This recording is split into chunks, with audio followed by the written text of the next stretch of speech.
About a year ago, I promised that I'd upload a video in sooner than a month. I lied. In that same video, however, I talked a lot about the expectations of incoming rookies. That video was posted a couple months before the NBA season started, and now that the NBA season is over, I want to take a look at what actually happened. Starting off with great picks outside the top 5, that would be Jaime Jaquez Jr. at pick 18 and Gigi Jackson at pick 45. Starting off with Jaquez Jr. at pick 18, he was the essential role player for the Miami Heat this season. He had a lot of good games with some bad ones here and there, but few and far between, enough to overlook it. Compared to the draft pick above him, which was Jalen Hood-Schifino for the Lakers, he did leagues better, and I think that deserves him a C to C plus for his rookie season. On to Gigi Jackson at pick 45, which is one of the biggest sleeper picks I've seen in a while. Gigi Jackson was probably the best player to come out of this year's second round. However, it feels untruthful to overlook the fact that about half of the Memphis Grizzlies roster got injured for the season one way or another. I'm not noting this to undermine the fact that he is a great player for the Memphis Grizzlies. I just find it hard to believe that he would have gotten the minutes that he did if his teammates hadn't gotten sidelined for the season. I think his real break came in the last game of the season against Denver, the second best rated defense in the league, when he scored 44 points against them. All that while shooting 35% from 3. I wouldn't be shocked if the Grizzlies had him as a permanent fixture in their rotation come next year. I'd give him an A- minus for his rookie season.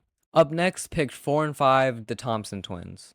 Despite being twins, I feel both have a lot of different things to offer. Even though they both had uncannily similar seasons, there's a lot of things to observe in their playstyles respectively. First, I think Amen is the better twin offensively. He's able to get to his spots and score a bit more effectively than Asar. On the defensive end, however, I think they're much the same. For the positions they play, both can guard their man well. Regarding their similarities, as mentioned before, both are defensive heavy guards, but they are both also extremely athletic, so I'm excited to see what they do in the future. But regarding their rookie season, I'll give them a B-.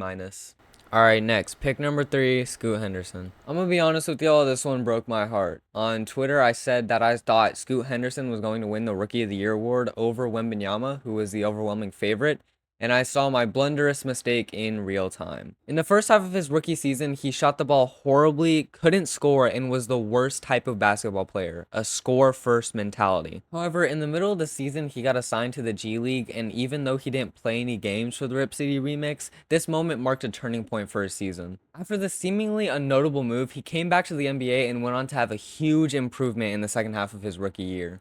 Since the midway point of the season, Scoot shot almost 3% better from the field and 6% better from 3. Even though these aren't big percentages, in games these improvements change a lot. In the month of April alone, Scoot recorded nearly 20 points per game and nearly 10 assists per game, not only showing himself outgrowing the score-first mentality, but also showing that he can still be an outstanding scorer even when dishing out assists. In conclusion, despite the disappointing start to Scoot's season, it's undeniable what he did towards the end of the season. Scoring, assisting, and shooting more efficiently, it's clear that he developed as a player, and I'm very excited to see what the future contains for Scoot Henderson. I'd rate his season a B to B+, a very compelling revenge arc. On to pick number 2, Brandon Miller. My personal favorite player from this draft class, Brandon Miller really surprised me. He said that he modeled his game around Paul George, and it completely shows. However, I'd go to say he's better than that. He's already a much better three-point shooter than Pacers Paul George ever was, and I'd go to say he's already a better dunker too. Him getting a spot on the all-rookie first team wasn't a surprise to anyone, and I really hope he continues to provide these stunning performances because if he does, he'll easily become a top 5 player in the league. I'd give him a solid A for his rookie season. On to pick number 1, Victor Wembanyama.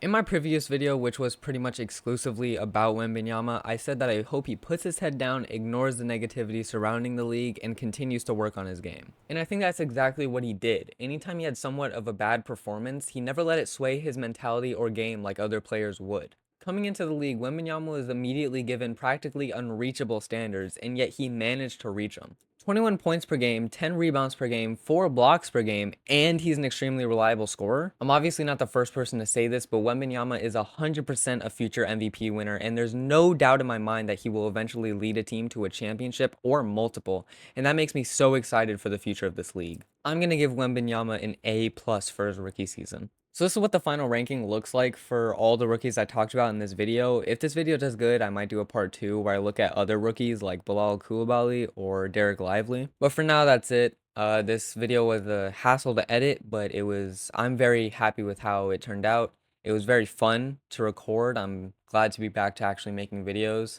Don't forget to follow my Twitter and subscribe and like if you liked the video. And if you didn't, don't like the video, I can't force you.